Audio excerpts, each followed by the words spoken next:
Yeah, that's okay. Very good. Yeah. Okay. Okay. You can move on. So let's go through these slides. They are very wordy, but you can check on the recording later. So I put the words so that you can go through the recording later. Anyway, this is our title, and presenters are myself and Sergei Terasagi. Next one, please.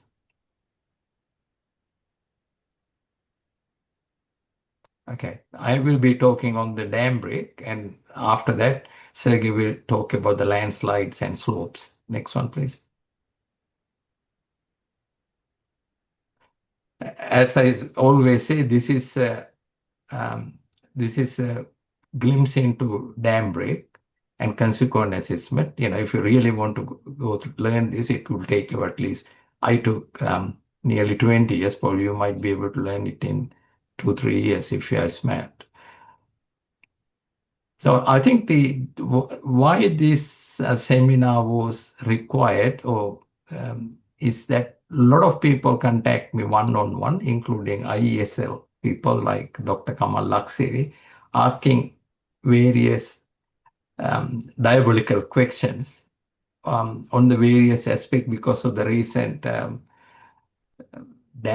floods in November 2025. Some raise my eyebrows because one asked how much compensation they will pay for roof sheet in Australia. I said, I don't know, maybe about $50. They said Sri Lankan Parliament promised to give 10 lakhs. That's about $5,000. So I even told my sister-in-law to buy some sheets and store somewhere. She can make some money. But I had to end the discussion because she was about to bring my late parents into discussion.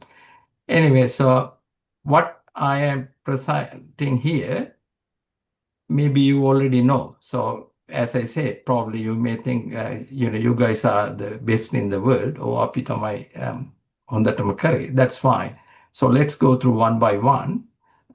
So I am just trying to go through the consequences and accountability first, and then do the dam break. If I do dam break, it will be very boring, and most of you guys will leave because dam break is nowadays people think it is buy a $2 software from the internet and do some work at the university or in a hostel. Next one, please.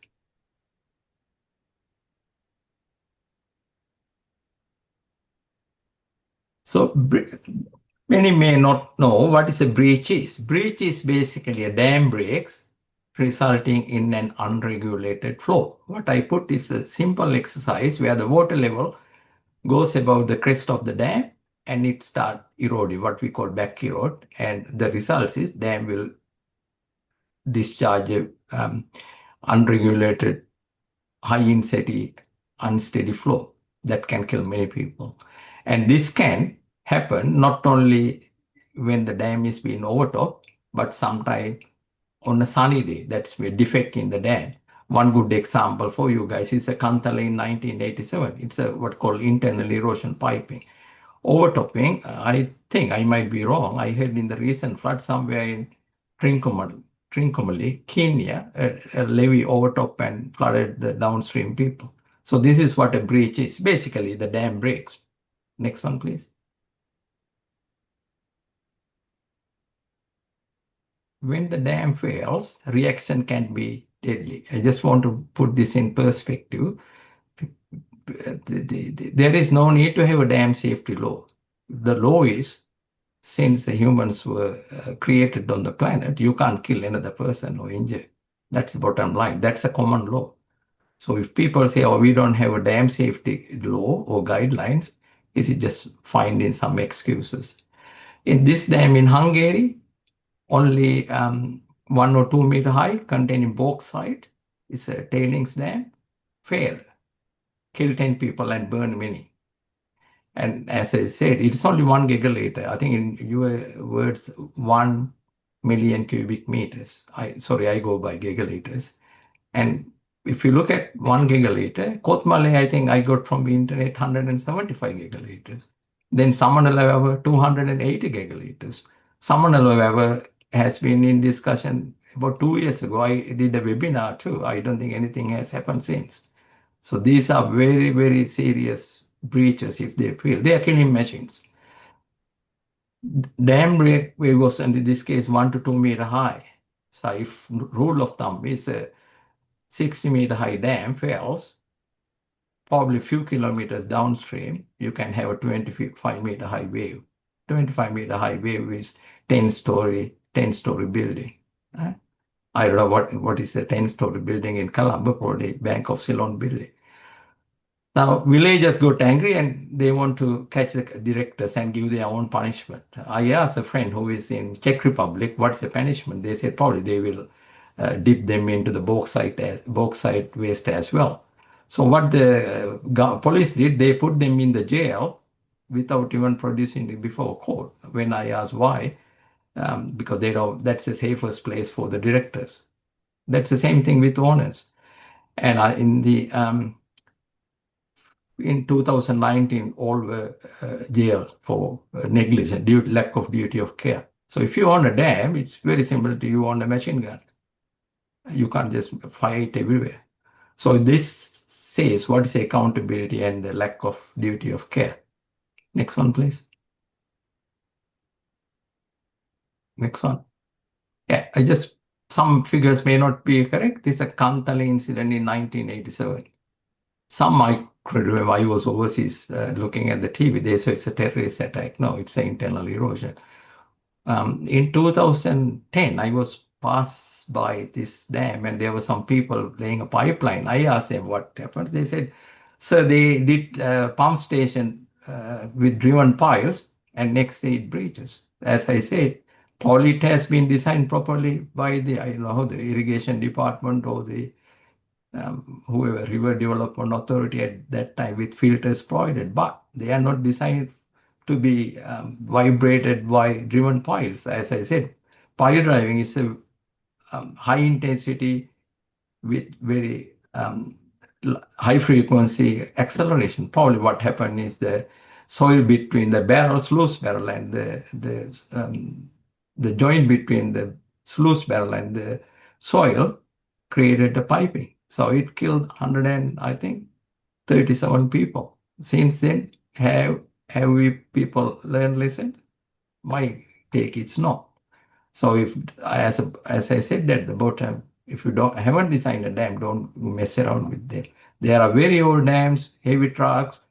I think Parakrama Samudra, they want to put a walkway saying it will stabilize the dam. They took all the riprap off. I did the seminar in 2021. These are just went and work. Next one, please. I got a database of all the dam failures throughout the world whenever available. I picked this one. It's a Walnut Dam Grove failure, 1890. That's 137 years ago. So this one, I put it, once we go through this one, there are good things to be learned, as well as whether we have learned a lesson. That's it. That's a trick.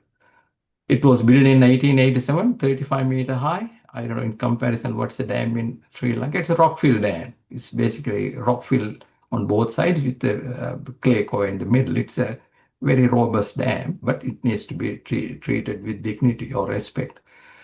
Located on the, Hasala Yampa River, about 45 river kilometers along the river, upstream of Wickenburg, Arizona, USA.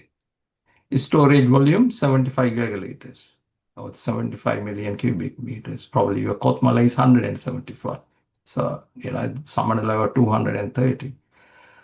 The dam failed due to overtopping with a large inflow at about 2 a.m. 2 a.m. people having their second sleep. Depth of overtopping, that's the water on top of the dam, only about 1 meter. Duration overtopping, 6 hours. So it's lucky. It gave a good warning of 6 hours that's going to go before it breached. Next one, please. Next one. 11 hours before dam failure, the superintendent directed an employee to go by horse to issue a warning of an impending dam breach flood. That it's a construction camp 22 kilometers downstream.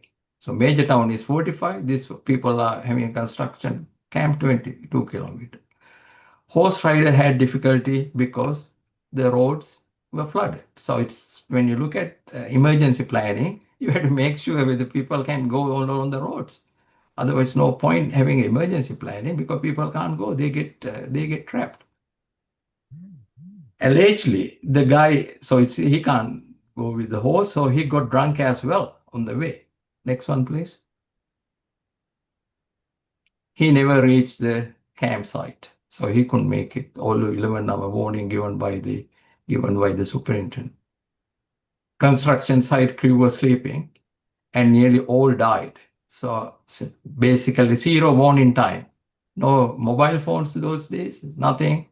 They didn't know until it appeared on their doorstep or on the footsteps. On here in the Roaring Bridge flood, some ran into a hillside. It's a fire. They say 5 minutes warning. About 50% of the people who would otherwise perish will survive. When the bridge flood reached the township, the 22, a distance of 45 kilometers in 2 hours. It took 2 hours from the dam bridge to travel 45 kilometers. The height of the water was 15 meters. So when I said it's a 35-meter high dam, it's still 15-meter depth of water 45 kilometers away. So when these are the serious aspect of dam break. Next one, please. So warning time 0. Basically wasted 11 hours since superintendent gave the warning and 2 hours for the things to travel, 13 hours they didn't get the warning. Nowadays, people have mobile phones, landlines, everything. No horse, you can use helicopter, but people need to be prepared. So time of the day, night time at 2 a.m. They say if you give a warning at night, the rate of death is 100% higher. So if you got 100 people, 50 dies in the daytime event. 75 will die during the night. So it's quite high. So that's why don't wait until 1 a.m. to give a warning.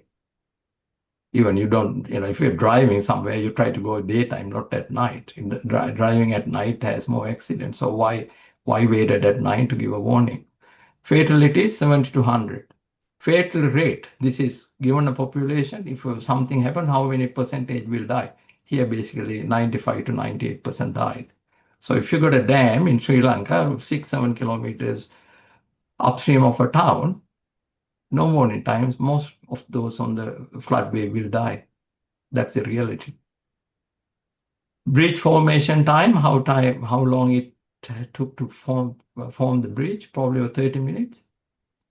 And average travel velocity here about when they backclimb 6 to 8 meters per second. So 6 to 8 is a good to calculate how much time the water wave will take from traveling from the dam to the where you live. Downstream distance, PAR is population at risk. So if 70 die, 90% probably that to say, right, 130 years ago, not many people lived. So basically everybody died. This is a thing, maximum D, and D is the depth and the velocity. That's defined the severity of flood wave. So 90 meters per second on that failure at 45 kilometer downstream. Basically with anything greater than 15, probably 75% die. Dam completely, that's 75 gigaliters, completely drain out in 1 to 2 hours. You can see how quick, how large the outflow, dam bridge outflow would have been. Next one, please.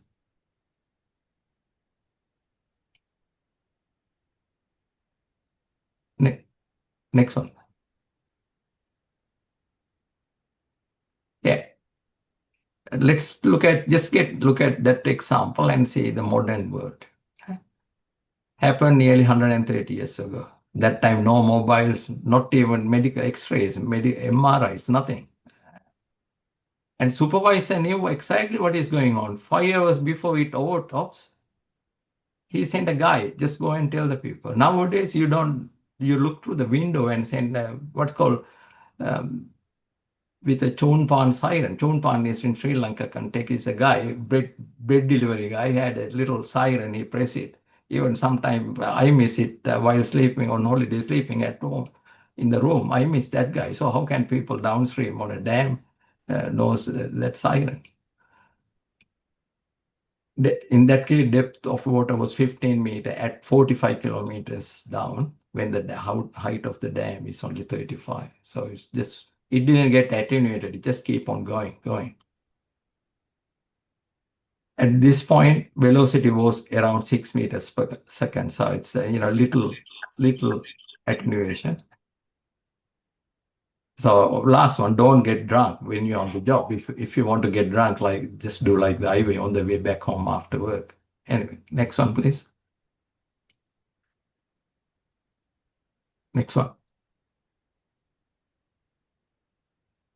Dam breach flood versus natural flood. I just thought this one, people get very confused. This difference should be understood before diving into a consequence assessment. When consequence is a dam breach, how many people die? So we had to understand when natural flood and a dam breach are two different things. As I said earlier, natural flood rate of rise is low. People are used to it, they move out. But a dam breach is violent. It's violent. So depth and velocity are the combination we look at it. Because sometimes, even 300 millimeter depth of water, 3 meters per second can take a car on the downhill on the slope with 1 in 50 slope angle. Natural, as I said, it's slower rate. So don't get confused when you look at we had floods that year, nobody killed. That's the case. But if you open the gate suddenly or dam breach, you kill more people. But the same water level, but the speed and the reaction time is very low. Now I took this one because about January, the IESL had a next slide, please. Yeah, IESL has a water forum. Somebody sent me a text message. I listened to it. I was a little bit surprised how much underestimating the effect of dam break or Kalani Bund breach is considered in that presentation. It was all about natural floods happening in the basin. 2 examples were given, levee breaches by overtopping in Thailand and one New Orleans. Now, New Orleans one, I was in the international expert review panel. It overtopped and there was a sheet pile wall, it gave away. And these are similar to dam breaches or those two, but the presentation is all about flooding in Kalani Basin.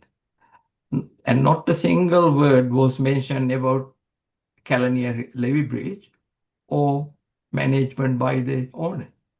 So I don't know how many people live in Kalani. I asked somebody yesterday. They said that if that get flooded, people, Marlon Bay, Colon now all will be underwater. It would be very similar to that Peralier on the way to Galle. That's what tsunami did. They overtop the bund and make it a washing basin, and a lot of people died, and they didn't know even there's a train for a couple of hours. Yeah, next one, please. Yeah, if you look at this, I just want to how ignorance about this dam break and and think authorities are waiting for the next disaster. Upstream of Kalani, you guys know more than I do, is Mau Sekele big hydropower dam. It's a concrete dam with a saddle dam. Saddle dam is a little dam on the left abutment, I think. Yeah. Then concrete dams normally fail in zero time, no warning. They just fail because they are instability issue. I think probably Senanayaka Samudra spillway is the same. Should it breach? If it breach, I asked some Ruanwell, Avisawel, Broadland hydropower, the one built recently, I think it's 20 megawatts, all will end up in Kalani River, probably 90 minutes. I think it's about, I might be wrong, 45 kilometers away. Does anybody know the probable loss of life. How many people get killed? I don't think so. So these are, as it's covered, please don't give false sense of security to people. If you stay behind this one, you are safe. You have to manage it, know where the inundation is, need to know what is upstream. I mean, I think there may be others. Somebody told me, not both, canyon is Muskel, isn't it? That hydropower will be out of power too. So indirect cost.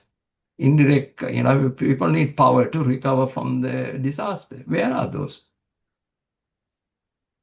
So it's still, as I said, I had to be very blunt. They're just playing around on the side, natural floods, all that, until another event happening. And these are the things people need to be aware, and people living on those things need to know as well. Next one, please. What constitutes a dam? Dam doesn't need to be a big, ugly one. It used to be anything 15-meter high is big dam, anything low is high risk. Now it's all gone. Worldwide legislations put dams, anything which can, like in New South Wales, anything which can put, as I said, population at risk greater than 1 is a declared dam. That means owner is responsible under the law to make sure it doesn't breach or minimize the breach and kill people. So flood basins, flood protection levees like Caledonia levee, road rail embankment. I have been involved recently in the Philippine job. It's a causeway. If it fails, a lot of people die. So it's declared as a dam. Tailing storage facilities, what we call TSF, and water tanks in urban area. If you look at water tanks, now it's covered and most legislation under them. Some water tanks in the urban area, they are located on top of the hill on urban areas, maybe 30 megaliters. There was a tank in Newcastle, in Sydney, in New South Wales, 20 megaliter tank, pre-stress tank. It failed because somebody did the silly thing with strengthening. When it fails, that water wave ended up on the road and took a car downhill 800 meters and tossed it into a truck. And one lady seriously got injured. Yeah, next one, please.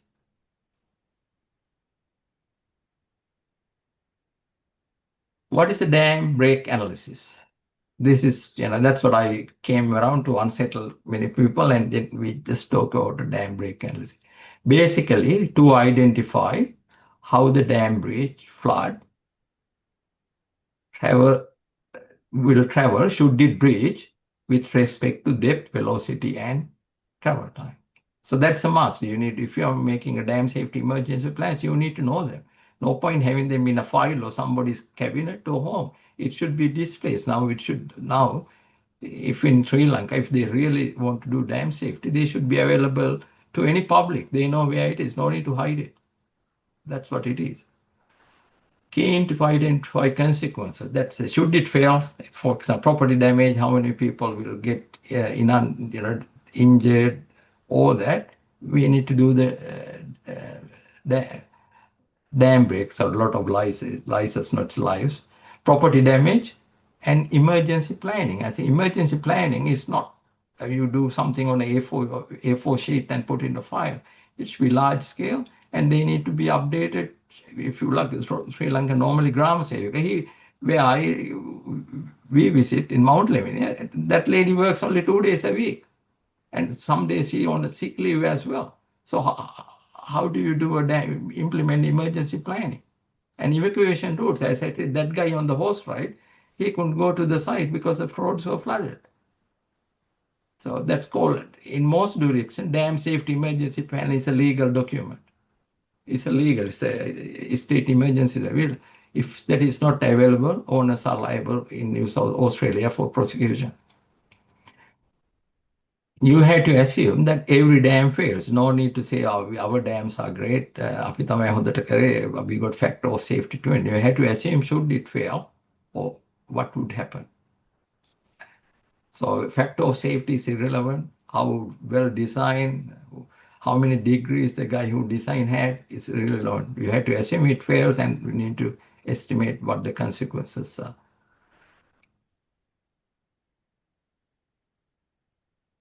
Yeah, so as I said, but dam break is not, it's not running a piece of software. I can buy dam break software for $2, so even free.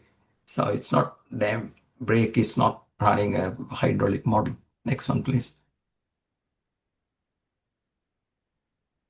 Yeah, this one is gate operation and dam break. If you suddenly open a gate, yes, it's a dam break, worse than dam break, because you have most dams, storages, hold a lot of water within the gate, is height of the gate. If you use formula for the cone, the volume is proportional to the cube of the height.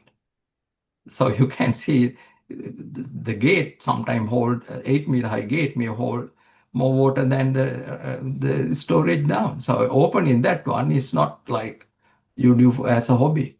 It needs to be based on science, risk, and understanding. Gates can be unreliable, and also gate may not open.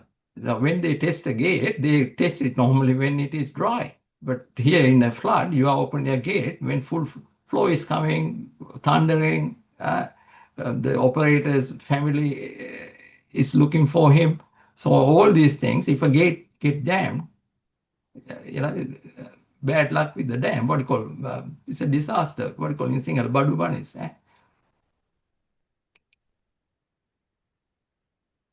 Yeah. So anyway, in most directions, as I did, gates are killer machines. We have Warragamba Dam in Sydney. It has a lot of water. Gate storage space has a lot of water too. So most of those things are standing order. Sometimes if they are opening it, they had to get subject matter expert panel approval. I'm on few. And at the end, minister, prime minister, and president, because they are running the country. So it's only a delegation, only down to the people. They kill people, so somebody running the country has to be responsible.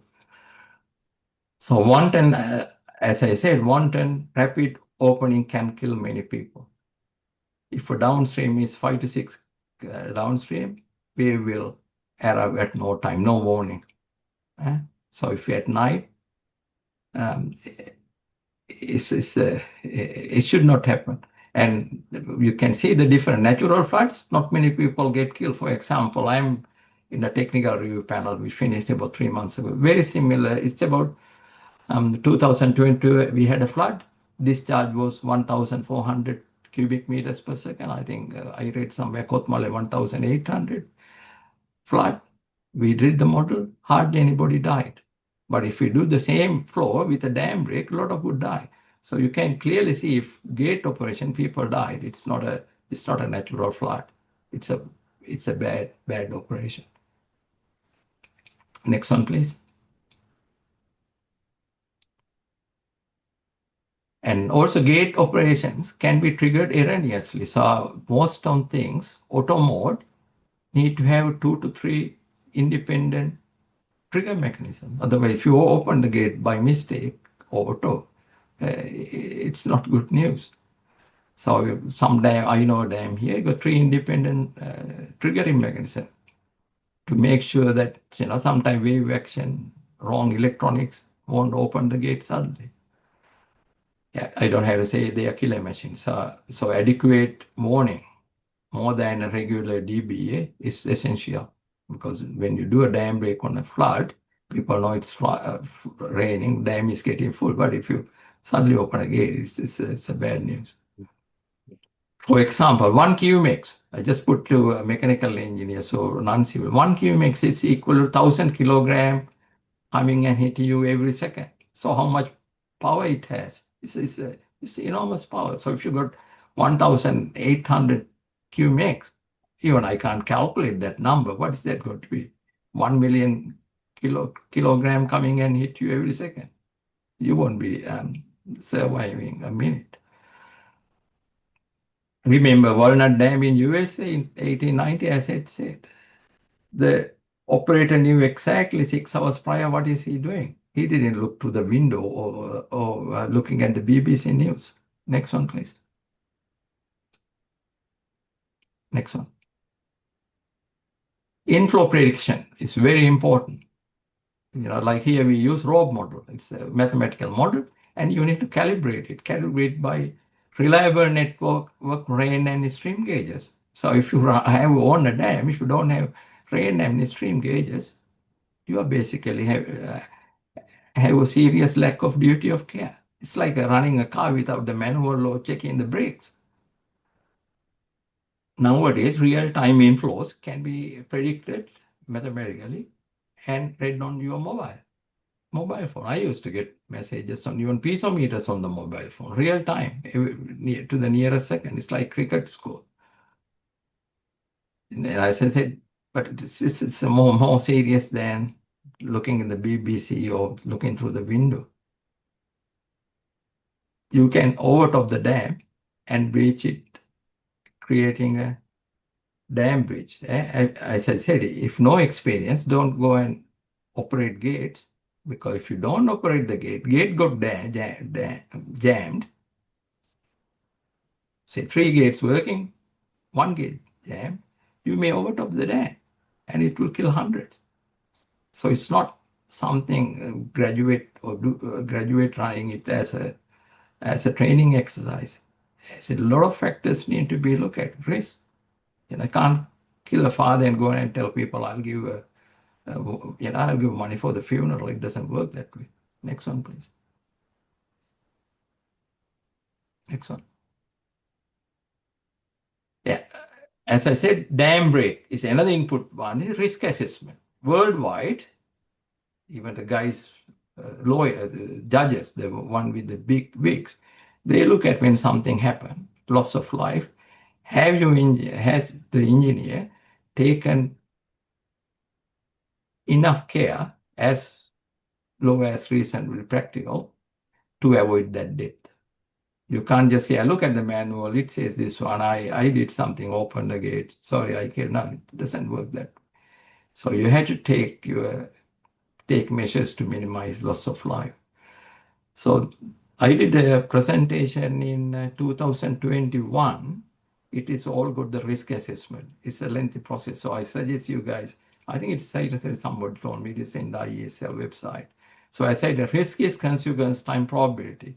Sometime probability of failure. Consequence can be, 10,000 people, but probability of failure is low, but the risk is high. So next one, please. Next one. So consequences ARP is different. There's a different name line too. That says Australia, many countries we use as low as reasonably practical. You have to keep the risk as low as reasonably practical. It doesn't say avoid risk altogether, but as low as reasonably practical. That's what the guys with the big wig expect here.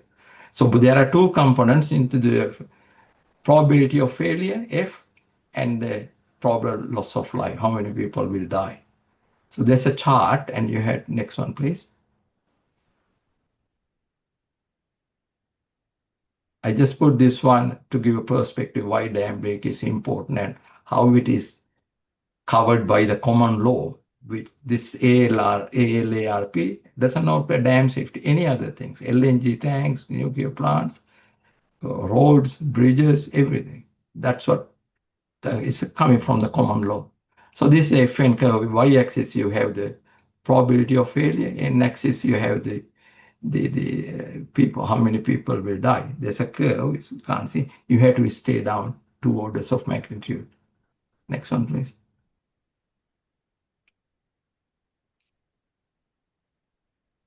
Then there's a consequent hazard category. That also need a dam break analysis. So, a lot of people die or more consequences. We go to extreme, and no person die, we go to low. So depending on low and extreme, the extreme has a dam, probably need to have pass a flood of probable maximum flood. That's if flood you can never imagine. It doesn't, nothing can go about it. And then when it's extreme, the earthquake is maximum credible earthquake. Probably doesn't have a limit to, or maximum design earthquake, probably 1 in 10,000. So that's why the dam break is very important to assign a hazard category to dam. Extreme hazard dams need to have a full-time operator almost checking seepage, everything. So that's how the criteria is set. So dam break properly done has big consequences. Yeah. Next one, please. Regulation by external organization. In most jurisdictions, they are audited by dam safety authorities. Like USA, Federal Energy Regulatory Commission. They had power to, if the dam is not managed by the owner, they have the power to kick the owner out, fix it, and send the bill to the owner. Or issue an order, the owner can't operate the dams or hydropower anymore. In Australia, most states, we got the dam safety, dam safety authorities. So then they keep a close eye on declared dams. I said in simple terms, if it fails, somebody will get killed. It's a declared dam. Other ones, unless environmental consequences, they don't bother. Next one, please. Now, regulation by external organization. Is that the one? Yeah. ENCOL was the only organization in the world to have this legalized in. So anyway, ENCOL is not a legal authority. So I am on ENCOL committee. We are doing as a hobby. We are non-government organizations. But some states say, if nothing else, you have to use ENCOL as a minimum. They can't just say we use ENCOL, dam fails, so it's not our problem, it's an ENCOL problem. Nobody can sue us because nobody in the world has sued for writing a wrong cookbook. So it's very similar textbook, but it sets some guidelines. Yeah, next one, please. Next one.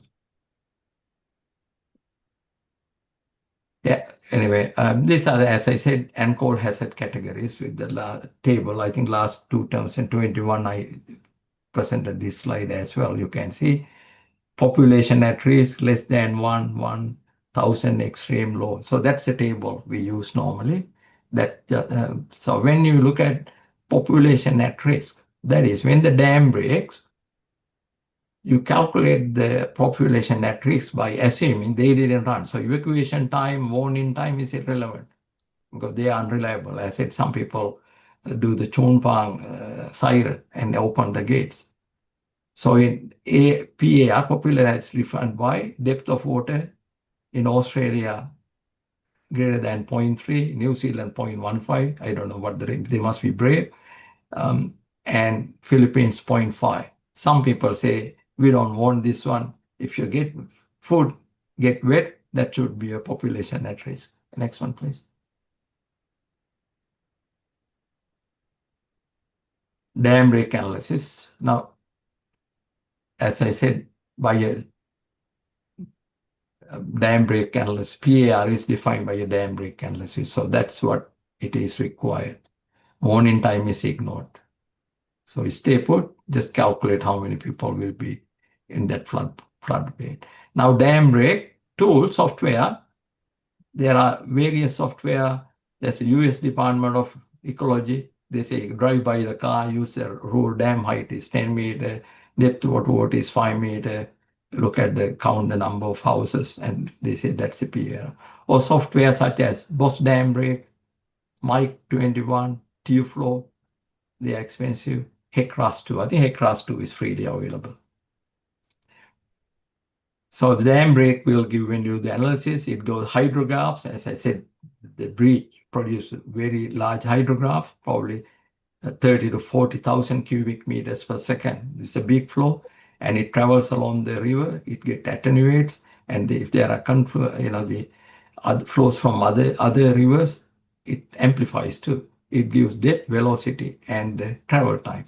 Travel time is important nowadays because people have mobiles. At least they can say a dam break wave is coming, so move out. Travel time, and then warning time is you issue a warning and to a person, and how many minutes or hours later the flood will come. So higher the warning time, less loss of life. So dam break provides key inputs to the calculation probable loss of life as well. So once you do PAR, population at risk, how to do PPL, I'll show you in the next slide. It's based on severity, that's the depth and the velocity. Next one, please. So there are two dam breaks we do. Sunny day, all well, something like suddenly the dam breaks. Normally piping. Piping is a pipe like, I think some people call it boiling internally. Kantala is a good thing in 1917. Or foundation failure due to a solution cavity. Probably say Samanal Weber, you got a solution cavities on the foundations. If they fail in a sunny day, that's what it is. Then flood failure is FFC on a rainy day.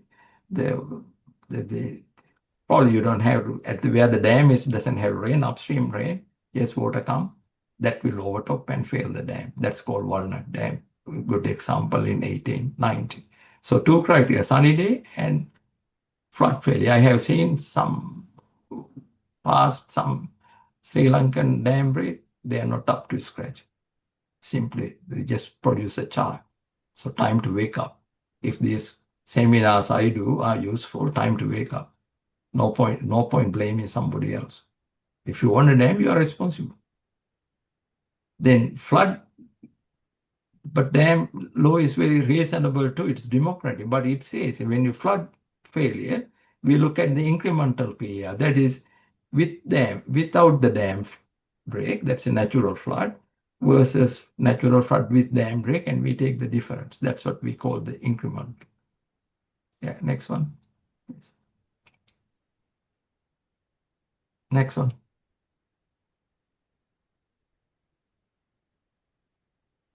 Whatever.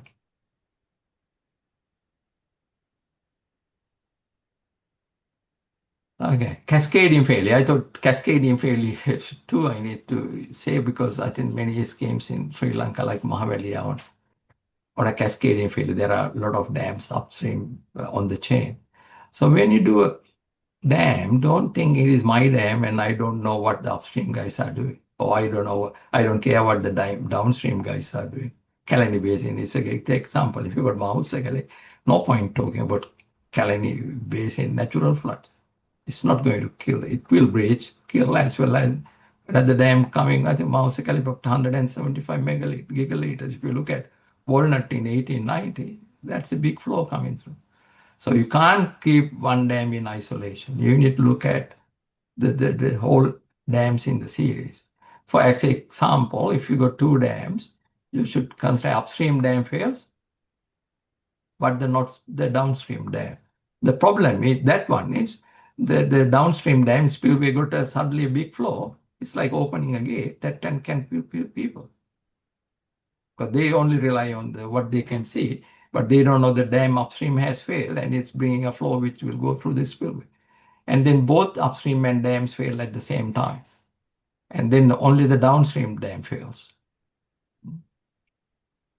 Okay, next one, please. Yeah, I'll just give an example. I'm involved in a few dams in another state in Australia. Whatever. Yeah. So upstream, we got a 20-meter high concrete dam, very small one, 0.7 gigaliters in your terms, what? 0.7 million cubic meter. Then there's a downstream 60-meter high dam, earth dam, with a capacity of 70 gigaliters. Distance between those two are about 6 kilometers. Yeah, 6 kilometers, yeah. With hardly anybody living in between, except some people doing fishing over the weekend. Scenario one, we look at downstream dam fails only. Probable loss of life is 120 people. Extreme hazard. Yes, obviously it's a big dam. Then we look at scenario two, upstream dam fails, that's little one in isolation, and downstream dam doesn't fail, but it will suddenly have to send that volume of water to its spillway. So, and kill people. So what happened is upstream dam became extreme as well. So if somebody look at only the upstream dam, it's a low hazard dam, don't bother about, but If it breaks and downstream doesn't break, that's what it goes and kill people because suddenly you get a big flow through this spillway. So upstream becomes extreme as well. So I just want to give that example to highlight cascading effect. Next one, please. Dam break formation, parameter. When the dam break, we need to estimate what's the width, height, and time of the formation. This is very important for the dam breach analysis. But what we need to understand is that it needs good engineering input. If you concrete dams, it becomes unstable. How can a concrete dam unstable? High flood level, your drain holes are blocked. I have seen some structural engineers inspect concrete gravity dams and say drains are not flowing, the dam is very good. I had to tap on the shoulder and say drains are there to relieve the water. So it's not safe. It's the other way around. Earth dam, if too much water, it may be unsafe because of piping. So you need very good engineering input and experience, not download a piece of software like DOS dam break and run it in university or somewhere, say this is the dam break. That's no good. Yeah, next one, please.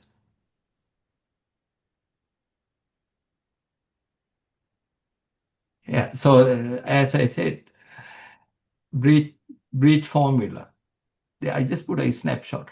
Yeah, there are about 17 methods in the world or in the USB, United States Bureau of Reclamation.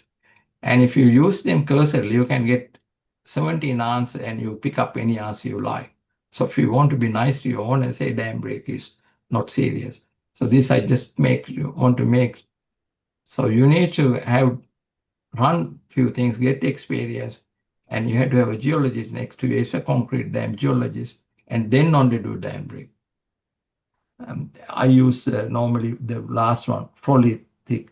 It makes good for the earth dams. Yeah, next one, please. Breach mechanism, it's not a panacea. It's not a panacea. It's like a, oil for all cures, coconut tile. It's not a coconut tile. You have to know before you run a software, you need to know how the dam is going to breach. A good example is a concrete face rockfill dam. I think CFRD, Kotmale is, I think, rockfill dam.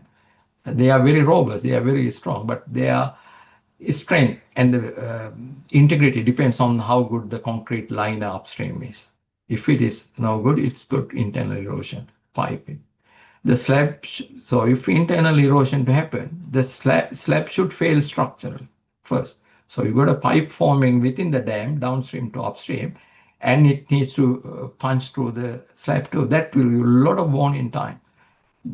That can result in hardly any probable loss of life. But to get the worn in time correct, you have to have an operator there. However, if a CFRD is overtopped, like for example, Kotmale overtopped like the Walnut Dam, it can breach in 30 minutes. Unravel the rocks very quickly because it's steep slopes. The slopes are normally 1 vertical to 1.3 horizontal. Rock will unravel very quickly. So as I said, need to know the scenario what you're analyzing. It's not like making some rupees or dollars do analysis. Yeah, next one, please. So, yeah, just for the audience, it's not a good, I cut it and paste from a drawing. This is a CFRD base dam, CF concrete face rockfill dam. Upstream, we got a concrete slab, normally a 300 millimeters thick, one single or double area. And there are joints, they got double water stop. So it's very difficult to breach this dam through internal erosion because the concrete slab has to be. But it overtops, you blink of your eye, it will fail, unravel. And next one, please. Example, most of the work I do are confidential because they are legal documents, but I managed to get permission from a client. This is a 110-meter high dam near Manila in Philippines. So it's a dam break simulation. It's an earth embankment dam with a height of 90 meters and a storage capacity of 300 gigaliters, quite big. Manila, many lives can be exposed when it fails because water will come into the CBD Manila or around Manila. A lot of people in Manila. The dam failure scenario shown in the next few slides I just give it to what's a dam break analysis look like. The presentation, you need to have velocity, or not as a not A4 sheet, some foreign consultant did, or you copied it 40 years ago, you say, we got a dam break now. That's not good enough. It has to have now modern world. It should be available to anybody on the internet. It should be with the police. I said it should be with the ground vehicle. Otherwise, you may ask people to run towards the flood. I think 19 what's it, 2004 tsunami, some people ran towards the sea, whereas Japanese tourists who have experienced tsunami ran other way around. So that's what very important. At 1 o'clock in the night, they don't know which way to run. In this one, the bridge dimensions are 65 meters at bottom and with a 1:1 into slope. So you can see the bridge has taken the whole dam out. And bridge formation time is like a 1.2 hours. So dam have a stable bridge, 80-meter bottom, 1:2 vertical slope. So, the whole dam disappeared. Next one, please.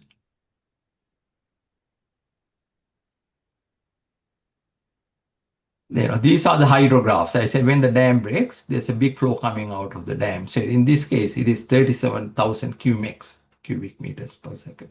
Natural flood, probably 1,400 cubics. But this is 37,000 cubics. So can't just say, oh, people died downstream because of the natural flood. Natural flood won't kill that many until some people, get drunk and go, some not listen to the warning. So it's an insult into the dead people to say it's a natural flood. Next one, please. Yeah, so this is a maximum depth 30 meters, approximately near the back around Manila. So it's a big flood. So 110, the depth of water is about 30 meters. And next one, please.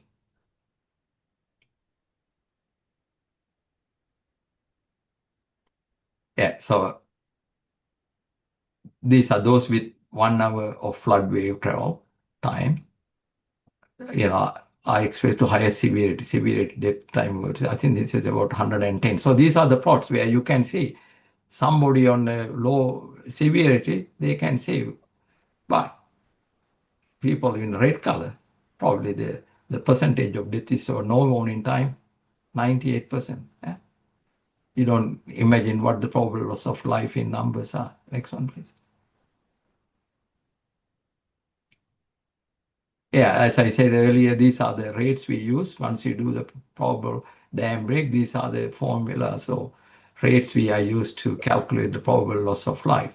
There are four methods in the world, but Graham method 1999 from the United States Bureau of Reclamation, that's a method many use, including myself. There are software, but sometimes you can't put much trust on those ones.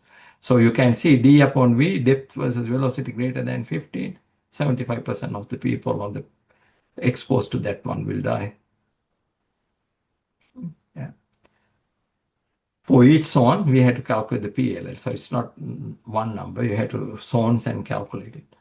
So this is similarly available for buildings. This is a 1999 study, Canberra. What happened is for tank. Tank is like not a dam. This the national, the water supply dam. They simulate for Canberra. This is what they got. If the velocity is say 8 meters per second, or you're somebody or a building with a 250 depth of water inundation is gone. So there are methods available. This is done in 1999. Yeah. Next one, please. Quick PLL estimate. As I said, there are a few methods. This is a very rude method, very crude method. And you put those PAR, population at risk, from the dam break and warning time, you can calculate the probable loss of life. This has been discredited because these are mostly, they believe, from the natural floods. So they tend to underestimate the probable loss of life. Next one, please. Next. Yeah. PAR to PLL example from a project I did. Yeah. So in that case, PAR is sunny day, PAR, population at risk. If a dam break, that's basically who will be feet get wet. 377, probable loss of life is 117, 30% will die. But flood failure, incremental PAR is 455, probable loss of life is 71, 12%, because people are used to flood, and also rate of rise is less severe than a dam break. Okay, yeah. Next one, please.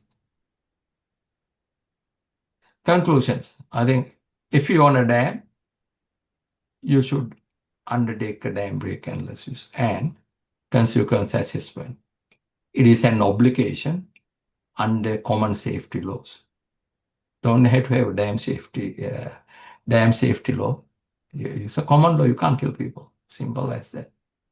So inundation areas, depth of travel time, all should be documented with easy access, with explicit communication protocol for quick access. No need to say it's in our head office file or something. It should be on the project office. It should be a copy, should be the state emergency safety, because the hospitals, everything.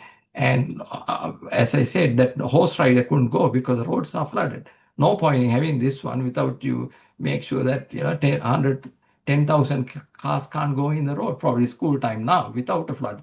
People can't take 2-3 hours. So how can you expect people to go with the impending flood wave coming? And it should be updated normally yearly. If you got contact numbers, mobile phone change, SIM card changes, you have to have those. And there should be protocols. I am on few emergency rescue things, also expert level. We got about 7 people. If one is not available or dead, you go to the next one. Dam break is not merely running a piece of software. You need to have a lot of thinking about it. Otherwise, you can overreact or underreact. Both are no good.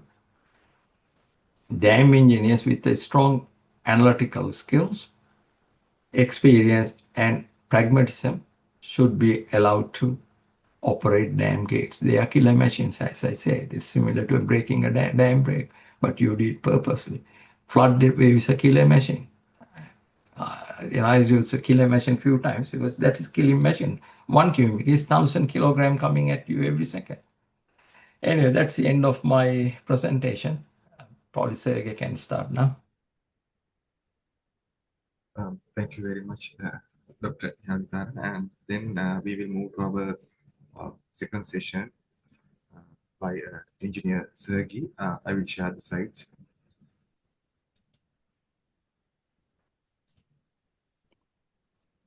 You can see the slides. Am I correct? Yep. Okay. We can move Over to on you. to. Yeah. Over to you, Engineer Sergey.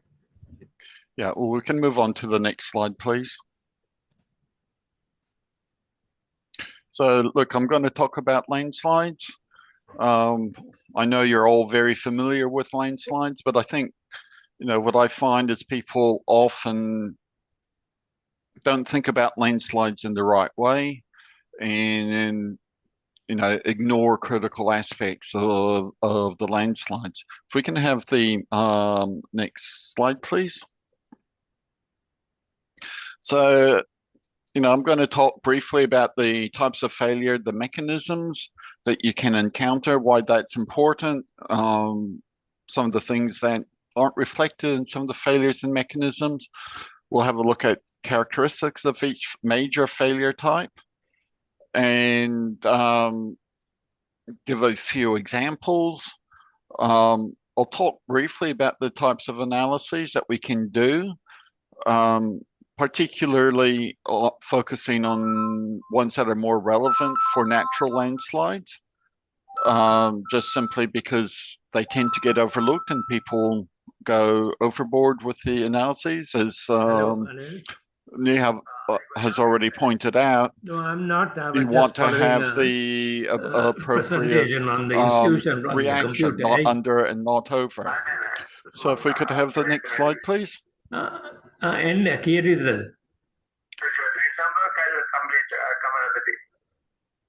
come on.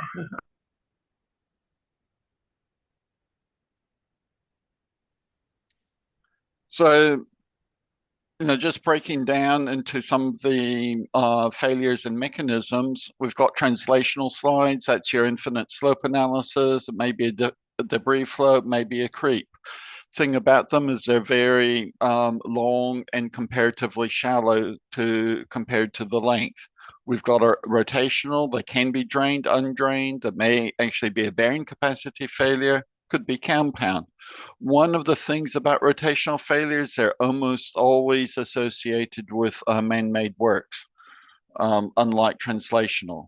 Of course, you've got hybrid or others where you've got weak seams, you might have an active passive wedge forming, block failures, progressives. We'll have a look at some of those. What might drive some of these failures are pore pressure changes, rainfall infiltration. It might be seepage, could be rapid drawdown from a dam, or a rainfall event, might be leaking pipes, could be change in loads. It might be a surcharge, might be seismic, might be cutting or erosion, from the riverbank, might be climate, shrink swell. And have had a few examples of that recently where climate change or wet season, dry season has instituted, first a drying and then a severe wetting and the associated swelling that actually triggered the landslide. Could be freezing, heating, similar sorts of things. Might be just ongoing weathering. And of course, there are a whole bunch of other sorts of things. The thing is, you need to identify what's going on there. So often I see people, we put a sandpipe in the slope. And you ask the question, well, how long did you monitor? Oh, we just measured it on the day, and yeah, we sent someone out 3 months ago. They'll give us a good enough reading, won't it? And it's no, because your water wave that's driving your instability might be through the slope in an hour, 2 hours. You need continuous monitoring to actually understand what's going on. Open standpipes don't tell you anything because you don't know which layer you are actually sampling. And so you need to put in piezometers and understand what layer you're sampling and what is it telling you. Next slide, please.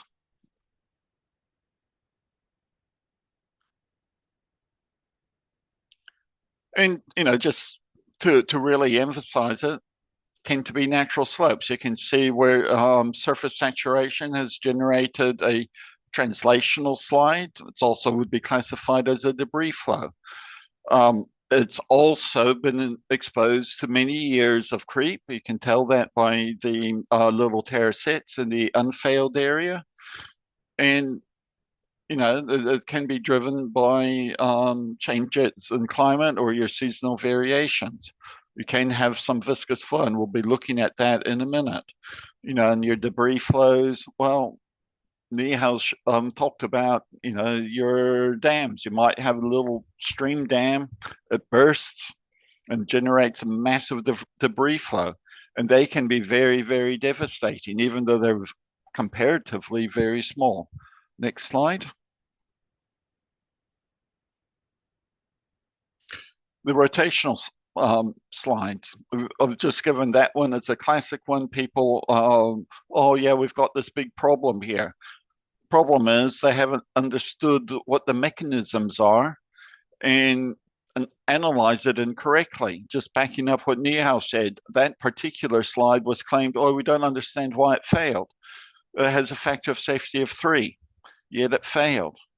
Well, the reason it failed was that there's actually a block culvert underneath the failure, and that just surcharged the whole slope and flowed around the pipe and blew off the block. So yeah, you need to understand what are the mechanisms and what are driving. And sometimes you can have multiple arcs forming a compound failure, and we'll see some of those shortly. Next slide.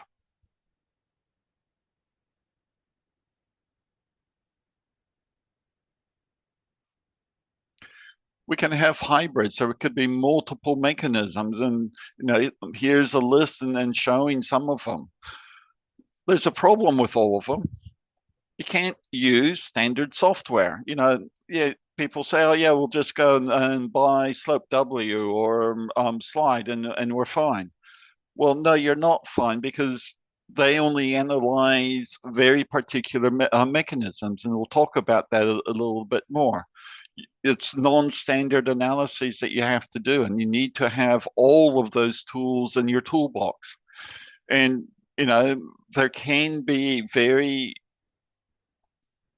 non-intuitive effects when you've got some of these issues, because you've got some areas that are passive, some areas that are active, and your standard limit equilibrium software just doesn't deal with it properly. And so you need to use finite element or finite difference or other forms of mechanisms. My favorite one is actually a simple spreadsheet, and I'll give an example of that shortly. Can we have the next slide, please? So yeah, you've seen the translational slide. We have actually a shallow debris slide in the top left-hand corner. We had all the rainfall from the house go down over the slope. It was a very wet weekend, and it overloaded the slope, and it went straight down and took out a lot of trees and things. Fortunately, in this case, there are no houses down below, but it could have been. On the right-hand side, we have a multiple failure. We had a tailings dam inside another tailings dam. They dumped a lot of material over there. They said, no problem, it's a dam inside a mine, so what? We had water flow up, the whole lot got saturated, and they had a rapid drawdown event when they drew down the water that you can see very quickly, and that instituted the compound failures that you saw there. In the middle slide, this is a very classic creeping slide. Generally okay, it's a couple meters deep, but the factor of safety is actually about 1.05, yet it's just creeping along quite nicely until humans disturbed the slope, put a road cutting into it, and then the road started failing every time it rained, and also every time a big loaded dairy truck bounced over the bumps in the road, and that induced further failure. And of course, we've talked about the bottom right-hand slope. Next slide. And again, another example on the left-hand side, creeping hillsides, it really impacts. That road had to be completely rebuilt. There are actually 3 separate slides in that slide there, not that you'd necessarily recognize it, except when you're on the scene, when you see all of the cracks in the road in different places, and you realize, well, actually, that whole hillside that you see is on the move, which was quite scary. Here we've got man-made slides in a mining pit. It's got geothermal activity through there, which is adding water, condensing steam on the bottom of various surfaces. That gray area that you see in the middle is where the slope just spontaneously disintegrated in the slide. It was quite scary, actually. I was at the bottom of that slope the day before, and we were going to do some additional work at the bottom, and he said, we can't go there now. The whole slope's failed. And when you look at it, it was actually being driven by some of the steam condensing on the underside of the slide, increasing the pore pressure. So you have to understand what are the mechanisms driving your failure. Next slide, please.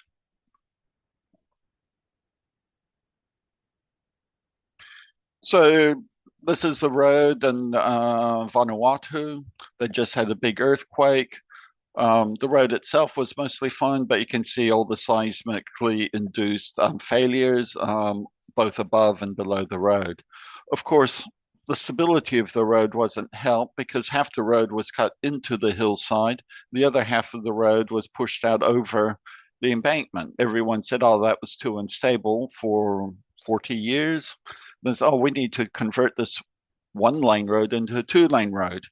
So they just sealed it over. It's been there for 40 years and not a problem until the earthquake came and the road decided to disappear down the hillside. And now they were faced with rebuilding the road, which actually meant that they had to cut into the now vegetated slopes. So yeah, not always good idea to build on top of fill on a steep hillside. Next slide, please. So here's an interesting landslide. People didn't recognize it as a landslide initially and placed a big tailings dam on the headscarf. And that made the top of the landslide unstable. And people then, through misuse of limit equilibrium software, said, oh yeah, we'll just put a big lump of a toe block down at the toe of what they thought was the toe of the landslide. All that did was trigger the next segment of the landslide. So now instead of having a landslide that was 2 kilometers long, they now had one that was 5 kilometers long. And the thing about it was everyone spent massive amount of time trying to analyze it using limit equilibrium software. I demonstrated all of the correct features of, factors of safety, movements, what was driving the stability, instability, using a very simple infinite slope analysis. They eventually went and created a 5-block model that was run on the spreadsheet that was a lot more accurate than anything else that was being used at the time. So yeah, and that landslide, even though the mine has now closed, that landslide and everything's still being monitored. You heard Nihal talking about your dam breach analysis and need to keep it updated. The dam breach analysis still has to be updated every year by legal requirement because there's population at risk downstream. So here's one where you need to update, combining your landslides, combining your dam safety. You have to keep an eye on it all the time. Now, supposedly the tailings dam is now mostly consolidated. Not that I would believe that one little bit. But, all of the analyses needs to take that into account. If we can have the next slide, please. So we've identified a problem. How am I going to analyze it? If it's a infinite slope, that's anything that's 1 to 10 ratio or bigger, 1 to 100 or something like that. So that's your depth over the length of landslide. Use infinite slope. You can do it in your head. It's 10 phi. 10 phi divided by 10 beta. Nice and simple. If it's partially saturated, you've got to, or fully saturated, you've got to decrease by the weight of water divided by the weight of soil. So that's about a half. So if you have a dry slope, that might have a factor of safety of 2. If it's wet saturated slope, it's going to be a factor of safety of 1, and it's going to start moving. You've got the original friction circle, which your Taylor's charts and many others have been developed. That's really good for your rotational, and it's also good for getting a good first handle as to what are the problems that you're looking at and how to be when you're doing your analysis. Unfortunately, people have forgotten how to read charts. I really recommend that people start learning doing it, looking at them again. Method of slices, almost all of your limit equilibrium software that you purchase today or whatever will be based on methods of slices. There's lots of different methods out there, and many incorporate a lot. The issue is that you can tweak most of them so you can get any answer you want. Not a good outcome. Then there's the block analysis, which I've talked about, and finite elements, Plaxis or FLAC or Midas. There's dozens of softwares out there that you can use that you can do to develop the factor of safety. Next slide. So we've already talked about the infinite slope analysis. I won't go through all of this. It's there in the slides, and there's lots of questions I note. But yeah, you can see Lambie and Whitman if you want more detail on these in greater detail. Next slide.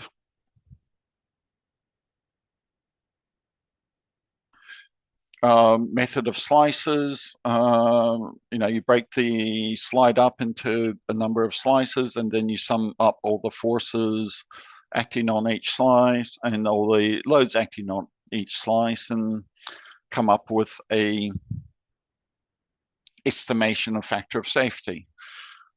The issue with this is it works very well with circular or log spiral slopes.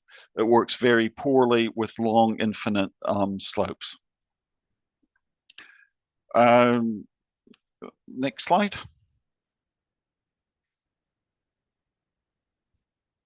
So just showing how we summed up or identified the forces and how we summed them up. I'm not going to spend a lot of time on this. Could spend 5 hours on this alone, so best to skip on and maybe come back to it another day.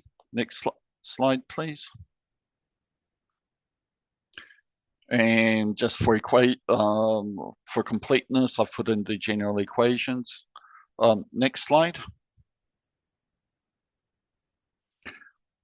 Examples of all the methods, but you can see that not all of them satisfy force or moment equilibrium. Just because it's more rigorous doesn't mean it necessarily gives you a better answer, by the way. So you do need to be quite careful and understand the limits of the piece of software and the implementation you're using, as well as the actual method. So I've done comparisons of different softwares using exactly the same method, the same problem, and I can have anywhere from a factor of safety of 1.1 to 1.5. Gives you a great deal of confidence on the software when it's exactly the same problem, same parameters, just different implementations of the same method. Next slide. Block wedge, you create some blocks in there or some wedges, and again, like method of slices, you add up the things, the forces and the loads applied, but generally you have to do this by hand and feed it into a spreadsheet or calculate with a slide rule or whatever your favorite implement is. In many problems, like I showed before, it gives much better and more accurate answers than any other method, which is why I have it here. Next slide. Shouldn't really say slide, given that we're talking about slides here, but never mind.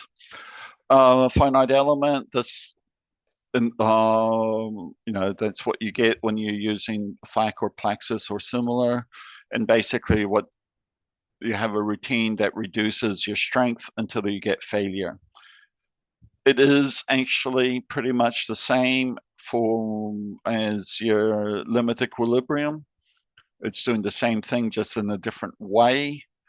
However, your finite element analysis will typically pick the absolute lowest factor of safety, which may be a non-critical case. So you need to look at the results very carefully and make sure that you're getting the failure you're expecting. And sometimes you may find that it's a failure that you didn't anticipate. So it's actually not so much the failure you're expecting, but is the failure realistic for the problem? And you also need to ask yourself, what is it really saying and showing about your problem? Because sometimes it may be a nonsense answer, but then the same goes with your limit equilibrium answer. Next slide.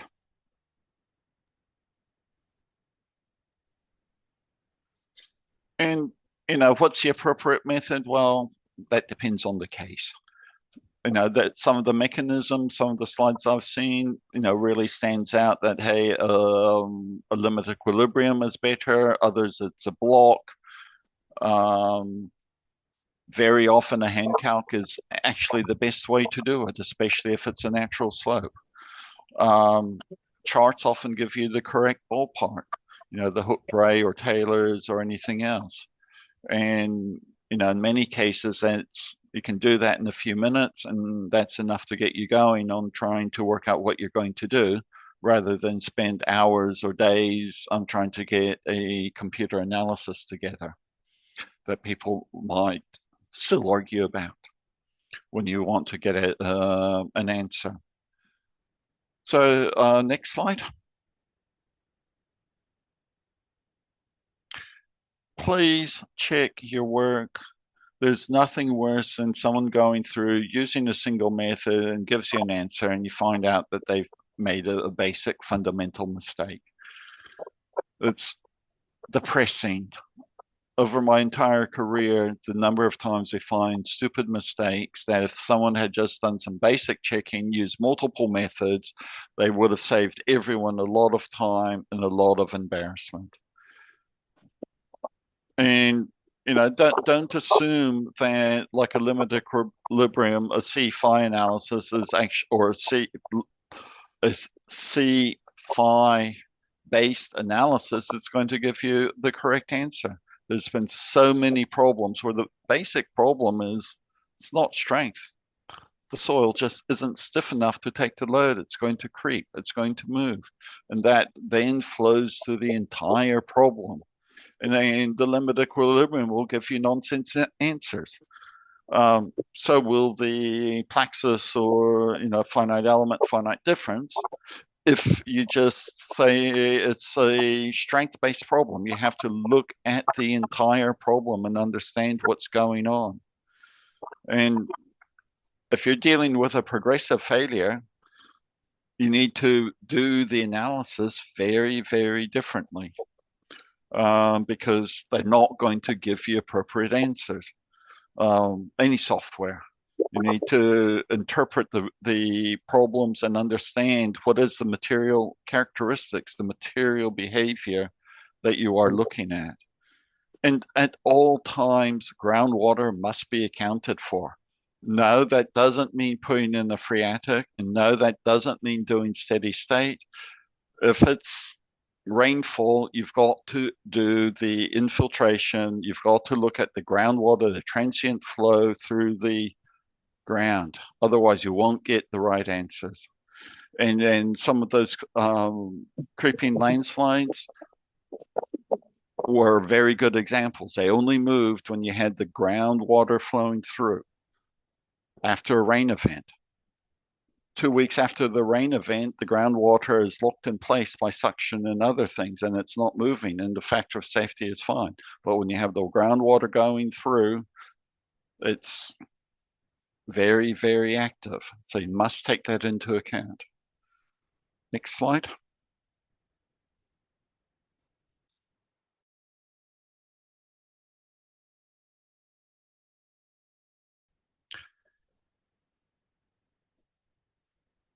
So, review, if we review what we've gone at, we've looked at the mechanism. I've given you examples of different mechanisms.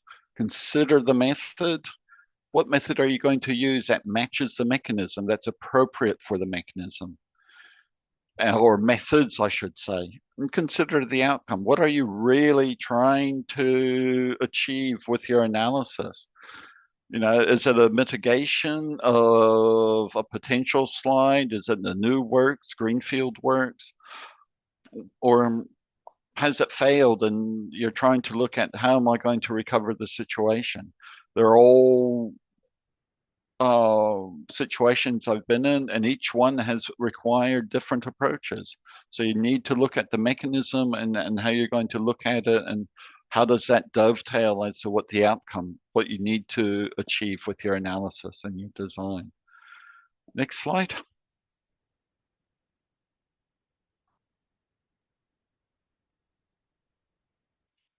And yeah, for the record, I've just put in some useful reading for people. Mechanisms of landslide, it's stated, but it's still extremely useful. Some of the case studies that Carl used, people have reanalyzed and come to different conclusions. And that's because of considering mechanisms that weren't really well understood when in the 50s, 40s and 50s, when Carl wrote the paper.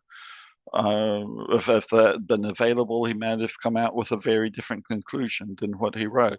But it's still a very important paper to read, just to understand and to get a feel for the importance of the mechanisms and ensuring you understand all the processes that are happening in the slope. And remember, if you're dealing with a big landslide, large landslide, they may be influenced by events weeks, months, or even years previously. Some of the big landslides in the Dover Channel in the UK were triggered by rainfall events 20 years previous to the landslide actually happening. I've been working on a landslide in New South Wales where the groundwater peak occurred a year or even 2 years after the rainfall event that triggered it. And a lot of people just did not want to understand that that flow, because it meant that they had to do things in a way that they were uncomfortable with. It meant managing the landslide instead of eliminating the landslide. And that's something that you have to look at. Big landslides, big natural landslides are going to be managing the landslide, much like you're managing a dam with your dam break analysis, dam safety analyses. Big, long natural landslides are the same thing. You manage them. You can't eliminate them. So I think at that stage, I will stop talking and hand back to ISL for questions. Thank you very much, Sergey, for the very informative presentation. And participants can ask their questions now. And also, we have received some questions. One thing is from Engineer Bandula Kendaragama. His main point is how we can use the modern technology to communicate the risk. Basically, during these dam failures or those kind of things, how can we use the latest technology and communication methods to pass the message to the people? So, any comment on that?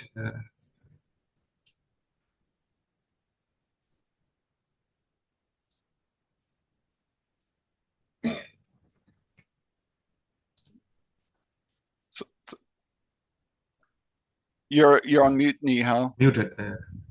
So, Dr. Nihal. So question for Dr. Vitarno. It is an open question for both. Open question. Yeah. You're on mute, Nihal. Oops.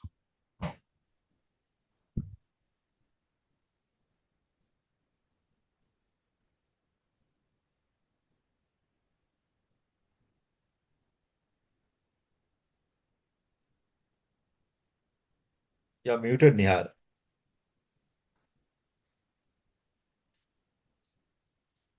Can you Okay, hear me now, now? yeah. Yeah. Yep. Yeah. Oh, Yes. sorry Now about we that. can. And the question. That communication probably need to be a couple of independent methods, and that has to be the owner has to consult relevant people. How do you get it? Yeah. So that's the answer. Yes, Engineer Bandula Kendra, you can ask. Yeah. Can you hear? Yes, we can hear. Yeah. I have heaps and heaps of questions to be No, you raised. can't have heaps. This is not a. No. I'm just telling heaps and heaps. And yeah, Just but I will have tell. one question. Yeah, one question Since the regarding time this is limited, yeah. communication. I did the presentation on 30th of December to the Minister of Science and Technology, and the participants were Arthur Clarke Center. The idea was to identify the problems in communication and develop. That's the idea.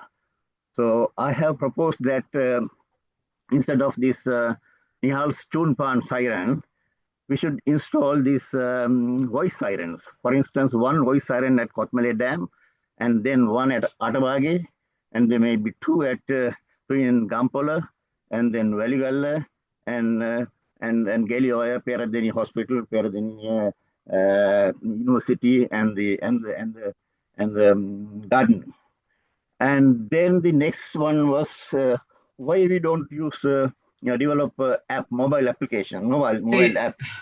See, Bandula, with due respect, these questions are not meant for here. No, that's Right? right. You are saying the communication you had with the minister, it's not relevant here. We can get into problems. Not communication. This is a presentation, actually. Presentation, not a communication. It's not a You are saying you minister of communication. This is irrelevant here. Yeah, minister. Okay, I spoke to the minister. This is a presentation to to the minister. He was the chairman, and the presentation was only about communication with a reliable or unreliable. So I thought But that what Thank I'm you, saying is when you discuss Bandula. those things here, it can be dangerous. Right? uh, These are specific questions. You need, if you have communication with the minister, you have to do it with him, not here. If you got any Other technical question? things, please raise. Yeah, there's one more question. It's, I think, to Engineer Sir, I guess. Now, ALARP is moving so far as it is reasonably practicable. And what is your thoughts on that, on this? If Engineer Thamira is there, you can raise it.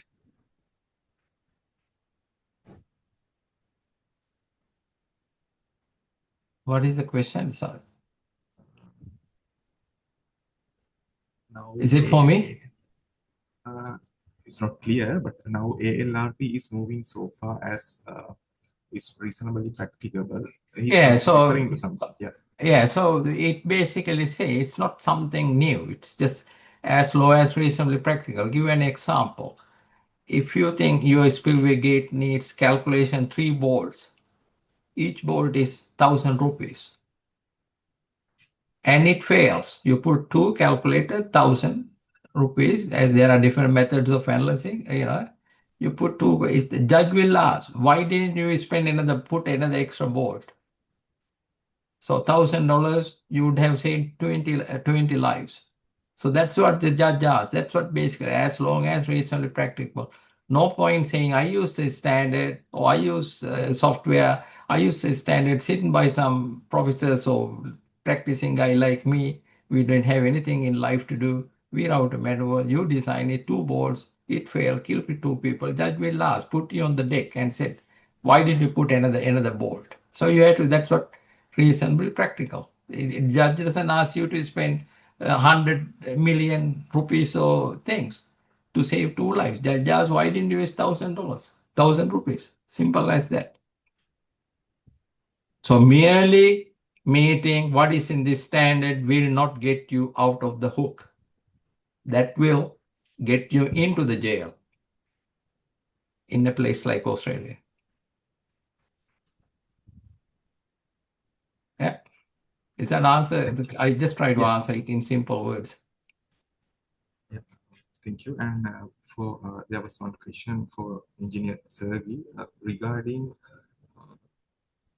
finding appropriate method on that method of slices.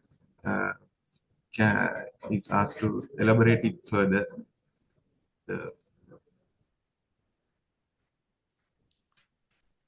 Sorry, so with the method of slices, can you repeat the question?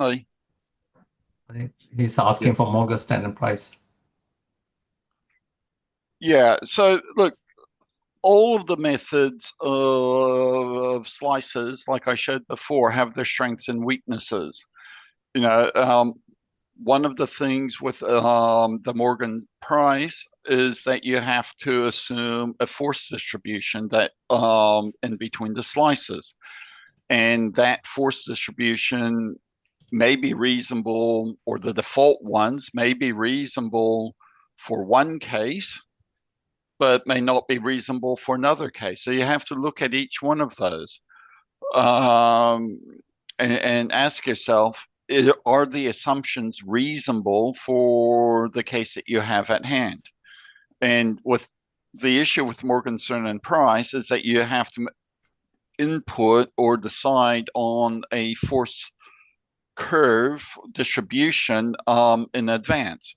Yes, it might give a better one in some cases, you know, in the rotational, but as soon as you move away from that rotational or a log spiral, it becomes very quickly unreasonable, and you then need to go to, say, a finite element method to validate your force distribution. Some of the others, like Spencer, don't require that, but you know, they make other assumptions, and it means it's not so valid. At the end of the day, it's probably the implementation of the method is as important as selection of the method, and that you need to basically test and validate the software. So yeah, you know, the Morgenstern Price works, Spencer works. I've had cases where the Yanbu works better than anything else. So it really depends on the case and the mechanisms that you are dealing with. May I add something? So again, I always discuss, when you use software, it's a tool only. One parameter is what is your strength parameters. All these, when you get 1.5, they are meant for mean or 85% lower bound percentile. So there are more uncertainties overriding the method of analysis. Yeah. So that's Absolutely. very important, rather than there are about 18 or 19 methods again. 1.1, 1.5, your parameters, water, as Sergey said in one slide, landslides. So again, I studied landslide together 40 years. Landslide has water in it. If you look at Sri Lankan recent landslides, I saw some slide. Landslide had more water than the landslide. After the landslide, it's a creek now. So many people forget that there's perch water table or artesian pressures. And when there's a landslide, slope, big landslides or big slopes, when it moves, it generates temperature. That temperature vaporizes the water. So it further reduces the factor of safety. And Sergey had a slide.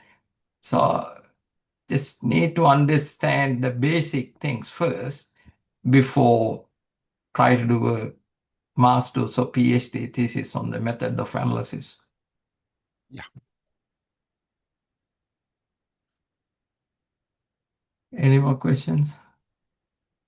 Yes, there is one more question from Engineer. There are several rainfall runoff models available.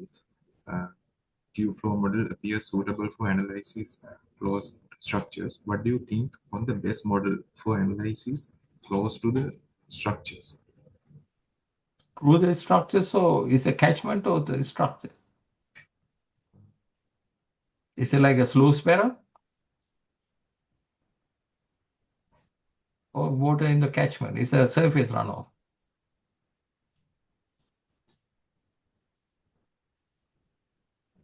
Not sure what the question is.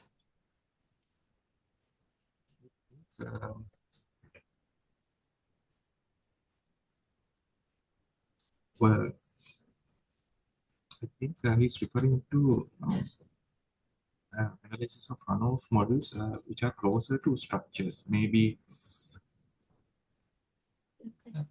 It's not clear.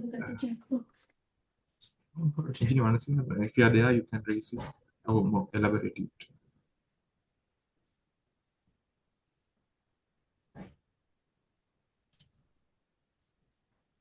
And again, there's one more question. Once after the inundation maps for dam breach analysis finalized, is it necessary to demarcate on ground using boundary posts or by any means? Or is it adequate to submit those maps to the local authorities to educate the people? Yeah, it's a common sense. Even 1957 British did it for. They had different water flow and different water levels marked. So probably you need to mark them somewhere, and also where to run, which direction. Some people otherwise will run into the flood wave.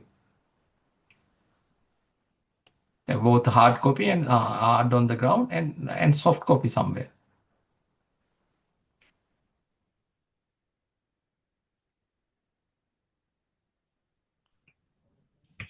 I spent some time in Los Angeles a few years ago, and it was very noticeable that they had markings on the ground indicating, where it was safe to go. Especially in the low-lying areas close to the beach. Even though I was several kilometers inland from the beach, it was still at risk from tsunami. So they were telling us where we could run to. Yeah, so it has to be marked on the ground. You are going to save lives. So that's what it is. It's not. Yeah. Even if you had to get a drum and beat it, that has to run as well. That's ARP is that. You had to take all necessary things to save lives.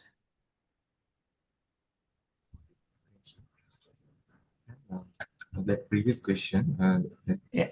which was there are several rainfall runoff models available, and Yeah. dew flow is one model appears Yeah. suitable for analysis close to the structures. That means he's referring Yeah. to, I guess, Okay, flow culverts, through. Yeah. My wife showed me that.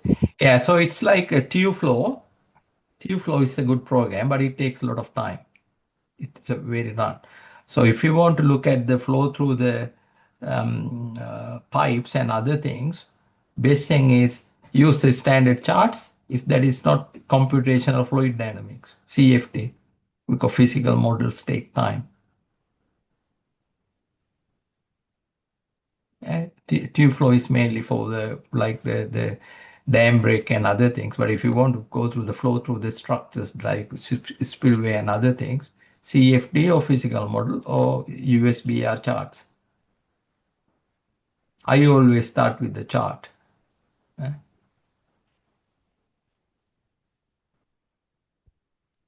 Anything else? Questions in the chat box. That's all. And if there are any more questions, you can raise, or else we can conclude the session.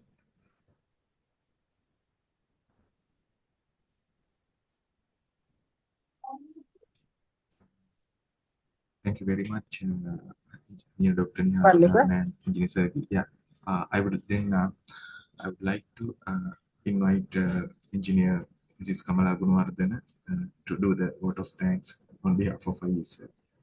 Yeah. Okay, thank you, Bandhuka. I think you can hear me. Yeah. Yes. Yeah. Good evening. Yeah. Good evening, everyone. We must just concluded an insightful and highly informative lecture on dam break and landslides, mechanisms and consequences. Actually, this was organized by Civil Engineering Sectional Committee of the ISL together with this time American Society of Civil Engineers Sri Lanka section and the Sri Lankan Association of the Institution of Civil Engineers. So it's a good combination. Thank you. Since we all remain committed to fostering such opportunities in the future too, organizing similar insightful lectures, we are committed to empowering our engineers and supporting lifelong learning within the engineering community. That's our task. It's a great privilege for me to extend a heartfelt gratitude with this vote of thanks on behalf of everyone joined here for these esteemed resource persons, Engineer Dr. Nihal Vitarana and Engineer Sergi Tersagi, sorry if I mispronounced, for sharing your valuable knowledge and expertise with us this evening. Your generosity in conducting this is truly commendable, and we greatly appreciate the time and effort you dedicated making this event a success. Thank you. Thank you very much. A special thanks goes to the Chairman Civil Engineer Sectional Committee, the President of ASCE, and the ICE for your dedication in making this event possible.